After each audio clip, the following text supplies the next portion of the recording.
BNP সহ ৬টি রাজনৈতিক দলের সাথে বৈঠক করছে নির্বাচন কমিশন।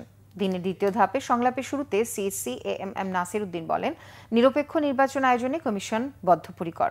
দুপুর ২টার কিছু পরে বিএনপি সহ ৬টি রাজনৈতিক দলের সাথে বৈঠক শুরু হয়। সূচনা বক্তব্যে সিইসি বলেন, জনগণ কাঙ্ক্ষিত মাত্রায় ভোট কেন্দ্রে এলে কেউ অরাজকতা করার সাহস পাবে না। বিএনপি স্থায়ী কমিটির সদস্য ডক্টর আব্দুল মঈন খান জানান, এই মত বিনিময় নতুন কিছু নয়। আগের আলোচনাগুলোতে একাধারে সফল না ব্যর্থ তা বলা না গেলেও সংলাপের প্রক্রিয়াকে স্বাগত জানান তারা। বলেন, রাজনৈতিক দলের প্রার্থীদের একটাই করণীয়, নিয়ম নীতি মেনে নির্বাচন করতে হবে, আচরণবিধির প্রতিপালন করতেই হবে। এই নিয়ে দ্বিমত নেই। তফসিলের বাইরে যাওয়ার সুযোগও দেখছেন না তারা। বিএনপি যা পরামর্শ দিয়েছে এ সবকিছুর প্রতিফলন দেখেননি বলেও মন্তব্য করেন ডক্টর মঈন খান। বলেন, যতই অঙ্গীকারনামা নেওয়া হোক, নিজেদের সংশোধন না করলে তা কোনো কাজে আসবে না। দেশ একটি ক্রান্তিকাল পার করছে। এ সময় ইসির ভূমিকা গুরুত্বপূর্ণ।